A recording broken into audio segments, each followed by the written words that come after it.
180 degree ঘুরে গেল Ukraine বনাম রাশিয়ার যুদ্ধের প্লট। এবার ডোনাল্ড ট্রাম্প ইউক্রেনের প্রেসিডেন্ট জেলেনস্কিকে কার্যত ফাইনাল ওয়ার্নিংটি দিয়ে দিলেন। পরিষ্কার বলে দিলেন যে অবিলম্বে এই পিস ডিলে সই করো, যুদ্ধ বন্ধ করো, না হলে আমেরিকা কোনোভাবেই আর ইউক্রেনের পাশে দাঁড়াবে না। দেখুন, এই পুরো ঘটনা থেকে বাংলাদেশের কিন্তু শিক্ষা নেওয়ার আছে। 2014-র আগে ইউক্রেনের যিনি প্রেসিডেন্ট ছিলেন তিনি কিছুটা রুশপন্থী ছিলেন, কিন্তু পরবর্তীকালে মার্কিন যুক্তরাষ্ট্র ডিপ স্টেটের সঙ্গে ষড়যন্ত্র করে এই ইউক্রেনকে রাশিয়া থেকে মুক্ত করতে গিয়ে আলটিমেটলি আজকে দেখুন জেলেনস্কির মতো একটি পাপেটকে সিংহাসনে বসিয়ে সেই জেলেনস্কিকে গাছে তুলে মইটা কিন্তু কেড়ে নিল। এই অরেঞ্জ রেভলিউশনের নাম করে মার্কিন আধিপত্য ইউক্রেনের উপর ফলাতে গিয়ে আজকে ইউক্রেন প্রায় ধ্বংসস্তূপে কিন্তু পরিণত হয়েছে। এবং ইউক্রেন হয়তো আজকের দিনে দাঁড়িয়ে বুঝতে পারছে যে প্রতিবেশী প্রতিবেশী যতই খারাপ হোক, তাদের সঙ্গে সরাসরি যুদ্ধে যাওয়া, তাও আবার অন্য দেশের যে লং টার্ম জিওপলিটিক্যাল গোলকে পারপাসকে সলভ করা, তা যদি আপনি মাঝে পড়ে যান তাহলে কিন্তু আপনার অবস্থা এই ধ্বংসস্তূপের মতোই হবে।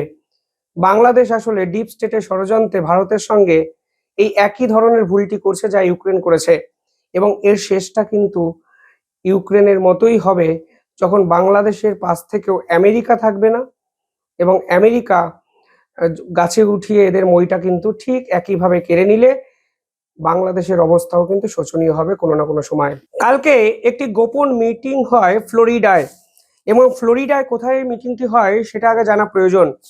মারা এ লাগো এই একটি বিচ রিসর্টে, একটি বিলাসবহুল অ্যাপার্টমেন্টে এই ধরনের মিটিং হয়, যেখানে ডোনাল্ড ট্রাম্প উপস্থিত ছিলেন, ইউক্রেনের প্রেসিডেন্ট জেলেনস্কি উপস্থিত ছিলেন, এবং ন্যাটোর পক্ষ থেকে একাধিক ডিপ্লোম্যাট উপস্থিত ছিলেন।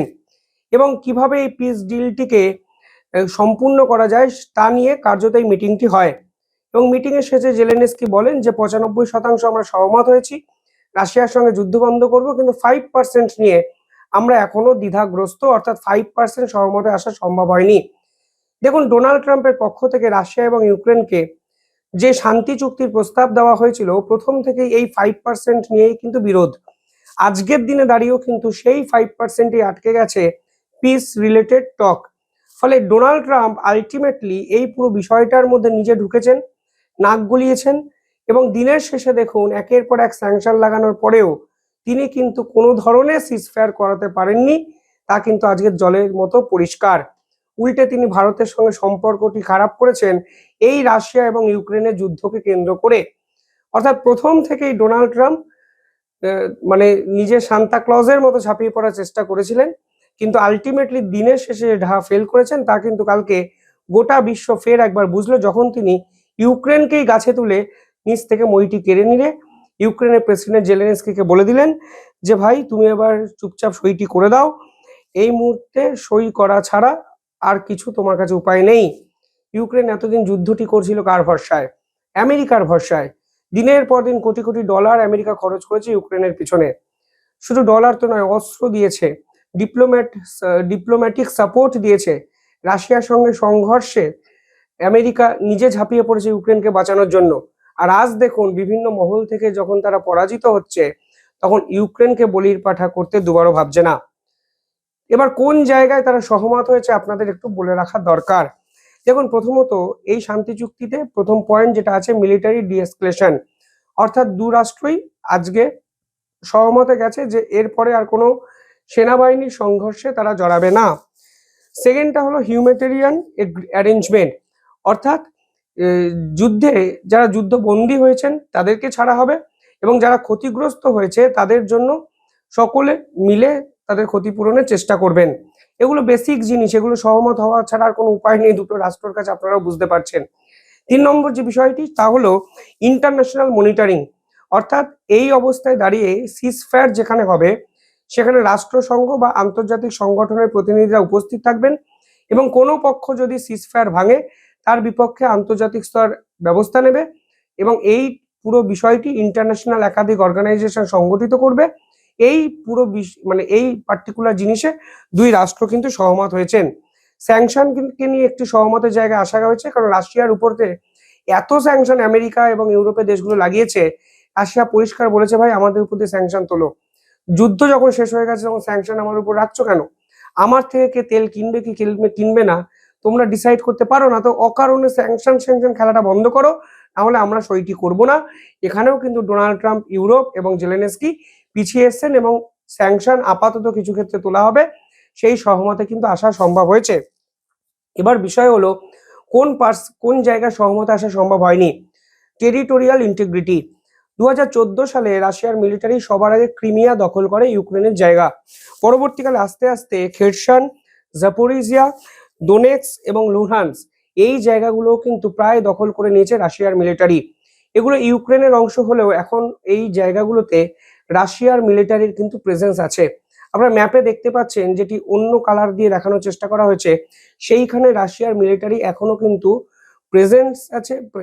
প্রেজেন্ট আছে এবং প্রেজেন্সও আছে রাশিয়ার, এবং জায়গাটি হলো ইউক্রেনের, এবং ইউক্রেন কিন্তু পিছনে সরে যেতে বাধ্য হয়েছে।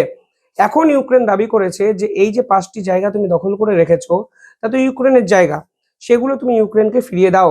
কিন্তু রাশিয়া বলেছে যে রাশিয়ার মিলিটারি যতদূর গেছে ততদূর রাশিয়ার জায়গা, ফলে কোনো অবস্থাতেই ইউক্রেনকে আর ফিরিয়ে দেওয়ার জায়গা নেই। এই পার্টিকুলার জায়গায় কিন্তু তারা সহমত হতে পারেনি। ইউক্রেন পাল্টা বলেছে যে আমার দেশের অংশ যদি তোমার হাতে তুলে দিতে হয় তাহলে আমি প্রেসিডেন্ট হয়ে সিদ্ধান্ত নিতে পারি না। ইউক্রেনে গণভোট হবে, পার্লামেন্টের সিদ্ধান্ত হবে, একটা সরকারি প্রসেস আছে। সরকারি প্রসেস ছাড়া আমি সিজফায়ার এগ্রিমেন্টে কিভাবে সই করব, এবং সাধারণ মানুষ তাহলে আমাকে ঘিরে ধরবে। ফলে জেলেনস্কি বিপাকে পড়েছে, তা আপনারা সকলেই বুঝতে পারছেন। এবং ডোনাল্ড ট্রাম্প বলছেন যে রাশিয়া এর আগে আর এগোবে না, তুমি ভাই সইটা করে দিয়ে যুদ্ধটা থামাও। 4 বছর হয়ে গেল 2022 সাল থেকে যে যুদ্ধ তোমরা শুরু করেছো। টাইমিং অফ সিজফায়ার নিয়ে একটা বিরোধ দেখা গেছে। ইউক্রেনের পক্ষ থেকে বলা হচ্ছে যে আগে তুমি যুদ্ধ থামাও, তারপর আমি সিজফায়ার এগ্রিমেন্টে সাইন করব। কিন্তু রাশিয়া বলছে আগে সিজফায়ার এগ্রিমেন্টে সাইন করো, তারপর আমি যুদ্ধ থামাবো। এবং এরপর রাশিয়া ইউক্রেনের রাজধানী কিয়েভ কিন্তু সম্পূর্ণভাবে ধ্বংস করে দিয়েছে। আমি ভিডিও শেষে আপনাদের বলবো। অর্থাৎ কখন সিজফায়ারে সই করা হবে কি হবে না এ বিষয়ে দুই রাষ্ট্র কিন্তু সহমতে পৌঁছাতে পারেনি। পাশাপাশি এই মুহূর্তে দাঁড়িয়ে কোনো রকম মিলিটারি অ্যালাইনমেন্ট বা এঙ্গেজমেন্ট একে অপরের বিপক্ষে করবে না, এই বিশ্বাসযোগ্যতাতেও কিন্তু একটা চির ধরেছে। ফলে সব মিলিয়ে 5% যেটা বলছেন সেই 5% পয়েন্টই আসল, এবং এইটা যদি সই করা হয় ইউক্রেন নিজের জায়গা হারাবে, রাশিয়ার হারানোর কিন্তু কিচ্ছু নেই। ফলে রাশিয়া চাপ বাড়িয়েছে, আপনারা বুঝতেই পারছেন। এই মিটিং এর আগে পুতিনের সঙ্গে ডোনাল্ড ট্রাম্পের ফোনে কথাবার্তা হয়। ডোনাল্ড ট্রাম্প পরিষ্কার বলেন, আমাদের খুব প্রোডাক্টিভ কথা হয়েছে, আমরা দুজনেই যুদ্ধটি শেষ করতে চাই এবং দুজনেই মিউচুয়াল ইন্টারেস্ট আছে এই বিশ্বকে শান্তিময় করে তোলার। ফলে আমরা যুদ্ধ শান্তির জায়গায় নিয়ে যেতে চাই যুদ্ধ বন্ধ করে।